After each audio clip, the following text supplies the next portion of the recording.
आप इमरान खान साहब को ज़रा जानते भी हैं, आपका उनके साथ इताअत भी रहा, और आप ही के ज़रिए शायद जब उन पे जिस दिन पहली दफ़ा वज़ीराबाद में जब अटैक हुआ तो आप ही की कोऑर्डिनेशन से शायद उस वक्त ये से मिलने वो आ रहे थे और डिग्गी में बैठ के आ रहे थे, या क्या इस तरह का मामला था? तो नहीं रहे थे, मतलब कोई तय थी, मीटिंग तय हो गई थी और इमरान खान साहब की रजामंदी से डेफिनेटली हुई थी कि मेरी मुलाकात करवा, रजामंदी की नहीं होती। दूसरा मैं यूके से आया था वापस, लंदन से आया था वापस, इसीलिए आया था। ठीक। लेकिन उनको पता नहीं वो आखिरी मोमेंट में वो डिग्गी वाला ख्याल आ गया। ठीक है कि लोग ये तासुर ना दें कि मैं डिग्गी में बैठ के जा, हालांकि उसका उल्ट होना था, एक अच्छा इंप्रेशन जाना था, एक अच्छा माहौल पैदा हो जाना था। लेकिन उस दिन फिर हमला हो गया था, मतलब 3 नवंबर की बात, फिर ज़रा वो नहीं तो फिर हम आगे वो नहीं मामला नहीं कर सके। तो खान साहब ने देखें, खान साहब एक तो मर्दम शनास नहीं है। ठीक। मर्दम शनास का मतलब है कि यू शुड बी, अगर आप इतने अच्छे स्टेट्समैन नहीं है, नहीं आपको पता होना चाहिए मुझे क्या करना चाहिए, तो ये पता है कि मैंने किस बंदे से कहां पर क्या काम लेना, ठीक है कि नहीं। अब आप ऐसे ऐसे लोगों को लगा रहे हैं जो ना आपकी सपोर्ट कर सकते हैं, ना आप अपने महकमे चला सकते हैं। तो उस सिचुएशन में, और उनको जितने हुक्मरान मैंने देखे ना, अभी वो कानों के कच्चे हो जाते हैं। जो कानों का कच्चा हो जाए ना, जो कि जी अब ये आपके साथ ये हो जाएगा, आपको ये कर देंगे, आपको फलाना कर देंगे, आप तो जी अब बन रहे, हमालिया भी रोएगा आपके लिए, और आप बड़े मतलब कि वो कहते हैं जी ओके, कायदे आज़म का जलसा भी आपसे छोटा जलसा था ना। वो फिर पूछता अच्छा वाकई सही कह रहे हैं आप। तो वो जब आए थे ना उसके अंदर, वहां पे गड़बड़। लेकिन आप पीटीआई को आप ले रहे हैं, हमारा पीटीआई के साथ एक ताल्लुक रहा है हमारा, उसमें कोई आर नहीं है हमारा उसके साथ आज भी, मतलब ऐसी हमदर्दी अंडरडॉग के साथ होती है, हमारी भी है। ठीक। लेकिन गलतियां देखें ना अपनी, क्या की उन्होंने, गलतियां क्या की कि पहले असेंबली तोड़ दी, नेशनल असेंबली तोड़ दी, फिर पंजाब की तोड़ दी। बड़ा मैंने समझाया उस वक्त, ठीक, कि पंजाब असेंबली ना तोड़ें, अगर 1% भी पीडीएम का तुक्का लग गया यहाँ पे तो फिर बड़ा बुरा असर करेंगे, और वही हुआ एग्जैक्टली। अब भी वो गलती कर रहे हैं। उनके पास एक जो होता है अक्सरियत के साथ सूबा है पूरा, वो हर दिन उस सूबे से लश्करकशी कर रहे होते हैं। आईना बनाना चाहिए था जिसकी रिफ्लेक्शन पूरे पाकिस्तान में आती। सही। अब आप उधर मोर्चे लगा के तो पाकिस्तान पे हमला कर रहे हैं, यानी मरकज पे हमला कर रहे हैं, और फिर आप को लोग जाके कहते होंगे ओ जी होन प्रेशर चढ़ाना सही पे ज्यादा हो गया। लेकिन आप ये नहीं देख रहे कि इससे पब्लिक के अंदर आपका एक गलत नेगेटिव। सर ये अभी जो इस्लामाबाद पिंडी के जो हालात थे, मैंने वो लोग भी देखे जो पीटीआई के डायहार्ड सपोर्टर थे, वो भी तंग थे कि यार ये क्या हो रहा है, आप अपनी बात करें, असेंबली में आपके लोग बैठे हुए हैं, आपके पास हुकूमत, आप वहाँ फोरम्स पे बात करें, मीडिया पे बात करें। देखिए ना, मैं ये कहता हूँ एक फोरम में आप बैठे हुए स्पेशल कमेटी में, कल भी मीटिंग हुई है, उसमें आ रहे हैं, बड़ी अच्छी गुफ्तगू हो रही है, मतलब बड़ा अच्छा एक्सचेंज ऑफ व्यूज हो रहे हैं। सही। और एपीसी में आप इनकार कर रहे हैं जाने से, और वो भी फिलिस्तीन पे, जिसके ऊपर तो मतलब जिसके लिए जो मर्जी आपका पॉलिटिकल डिफरेंसेस हो, आपको बैठना चाहिए था। एक बात मैं मतलब पैगाम ही समझ लूँ, ठीक, कि इस वक्त जितनी सपोर्ट पीटीआई को मिल रही है, वो सपोर्ट मिल रही है खैबर पख्तूनख्वा की। शेल्टर भी मिल रहा है उनके लोगों को जो जाके अपनी बेलें करवाते हैं वहाँ। उनको सीएम हाउस भी है मौजूद, उनके पास गेस्ट हाउस भी मौजूद है, उनके पास एक पार्लियामेंट में मौजूद है। अगर उन्होंने ये लश्कर कशी की और इसी तरह ये वजीर आला उठ कर आता रहा, तो वहाँ की हुकूमत अगर खत्म होगी तो फिर पीटीआई को समझ नहीं आएगी कि छुपना कहाँ है, और जिम्मेदार भी खुद ही होंगे जाहिर है। तो मैं समझता हूँ कि इस वक्त उनको एक स्टेट्समैन का किरदार अदा करना चाहिए था, जिससे कि लोग कहते यार देखो उनसे बेहतर है ये, मुल्क के मुफाद की खातिर, इस वक्त की खातिर ये बात की है, इतनी मुश्किल के अंदर भी बैठा हुआ, फिर भी उसने मुल्क की बात ये कहा। ठीक। सर आईनी तरमीम का अब बड़ा शोर है, हुकूमत तकरीबन यकीन के साथ है कि अब हम कर लेंगे। पहले की जो मेरे पास खबर है कि शायद नाकामी इसलिए हुई आईनी तरमीम को लेके कि मोहसिन नकवी साहब ने शायद जिम्मेदारी ली हुई थी और वो कॉरिडोर्स पे जो भी एफर्ट्स कर रहे थे, बट वो नहीं हो पाई मैनेज, और गवर्नमेंट से भी नहीं हो पाई, जो भी पॉलिटिकल मामला है।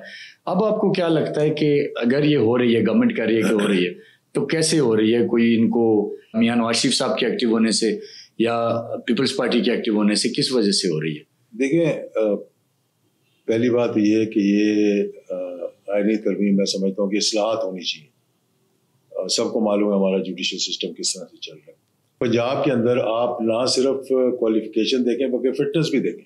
ठीक। Fitness not physical fitness but fitness in the sense कि भाई is he capable, yes capacity है, मेंटली उसका इंटेलेक्चुअल लेवल, और उसको मद्देनजर रखते हुए इन्होंने एक को एलिवेट करके सुप्रीम कोर्ट में भेज दिया, 2 को बाईपास करके चौथे नंबर पे बना दिया उसको, और किसकी रिकमेंडेशन पे? चीफ जस्टिस की रिकमेंडेशन। ठीक, अब जब यहाँ की बारी आई तो कहते नहीं नहीं सानू क्यों छेड़ रहे तुसी, ठीक है ना। और फिर दूसरी बात यह है कि हर अदारे को अपनी हदूद के अंदर रहना चाहिए, अपनी हदूद से तजावुज ना करें। अगर हमारा काम है लेजिस्लेशन करना पार्लियामेंट का, तो इंटरप्रिटेशन आप करें, लेकिन लेजिस्लेशन आप नहीं कर सकते। You can not dictate yes कि ये पार्टी बहाल कर दूंगा, मैं ये भी कर दूंगा, मैं वो भी कर दूंगा, मैं वो भी। This is not your job. ऐसे है, बिल्कुल। आप बताइए, ये आपने जो कानून बनाया है इसकी ये इंटरप्रिटेशन है, ये गलत है, चलो इसको ठीक करो। अगर वो कॉन्स्टिट्यूशन के मुतसादिम है तो उस पे आप इंटरव्यू। और ये सारी चीजें जो आप करने को जा रहे हैं ये 18वीं तरमीम में मौजूद थी, ठीक है ना। फिर जबरदस्ती 19वीं तरमीम करवाई गई जिसके अंदर ये सारी चीजें निकलवाई गई। अब हम तो एक छोटी जमात है, हुकूमत भी समझती है टेकन फॉर ग्रांटेड, ठीक, एक किस्म का। लेकिन आप क्या अपना वोट तो दे ही रहे हैं वैसे, या अभी तक आपने फैसला नहीं किया? मैं ये बात करूँ, वोट देना ना देना, अगर हमारे कल तक तो हमें पता ही नहीं था कि हो क्या रहा है। अच्छा, ठीक है ना। वो सफदा ही शायद अभी कहीं वो आ रहे थे, मतलब ब्रीफिंग दे रहे थे, आपस में बात कर रहे थे जी, पीपल्स पार्टी JUIF बात कर रही है, फिर दोनों मिलके जहाँ पे कॉमन इंटरेस्ट होगा दोनों मसौदों में, वो जाके PTI से बात करेंगे। तो हम जैसे लोगों को तो वो बताओ ऊपर से गुजर रहा था सब कुछ। कल जाके पीपल्स पार्टी ने अपना मसौदा दिया और फिर हुकूमत ने अपना मसौदा दिया, ठीक, और अच्छे तरीके से दिया, इन द सेंस कि उन्होंने दोनों रखे, एक अपनी प्रपोजल्स रखी और एक बाहर के साथ जो उनकी डिस्कशंस हुई उसको कंपेयर किया, और JUI ने भी शायद अपना एक मसौदा दे दिया, JUI कल शाम को दिया। ठीक, अब मैं समझता हूँ कि तरमीम तो हो जाएगी, ठीक है, मैं समझता हूँ नंबर पूरे हो जाएंगे। नंबर पर अगर फजल रहमान साहब मान गए फिर तो मसले कोई नहीं है। और PTI की भी एक खबर है कि कुछ लोग हैं जो वोट कर सकते हैं, कुछ को तो हर KP में छुपाया हुआ है। अगर फजल रहमान साहब ना माने तो फिर PTI के लोगों को मनाएंगे, ठीक, मिन्नत करेंगे या जिस तरह से मनाएंगे, सॉफ्टवेयर तो अपडेट नहीं करेंगे, एक तासुर अच्छा नहीं जाएगा। ठीक है ना, उसका एक अच्छा तासुर नहीं जाएगा कि भाई आप एक जमात है अपोजिशन की, आप उसके बंदे तोड़ के ला रहे हैं। उससे बेहतर है कि मौलाना साहब को चाहिए, और मौलाना साहब की बहुत सी चीजें मान ली गई, ठीक है। हर मीटिंग में मौलाना साहब ने कहा कि मैं आईनी इस्लाहत, आईनी अदालत के हक में, और अब जाकर वो कह जी कि नहीं मैं तो नहीं मानता, तो फिर इसका अच्छा भी तासुर नहीं जाता। तो मेरा ख्याल है, और इसमें ज्यादा एक्टिव अगर हम हकायक को देखें ना, अपनी मतलब नजरियात को और अपनी सियासत को छोड़कर, तो मेरा ख्याल है पीपल्स पार्टी ने एक अच्छा किरदार अदा किया जी, फ्रंट फुट पे आके इस मामले को ब्रीफ भी कर रही है। और इस बात को मैं नहीं मानता कि 8वीं तरमीम में उन्होंने डाला हुआ था। 8वीं तरमीम को तो 24 साल हो गए, और 8वीं तरमीम चार्टर ऑफ डेमोक्रेसी में 2006 में कहीं ये बात उन्होंने डाला होगा, लेकिन charter of democracy is not a paper which you should be proud of.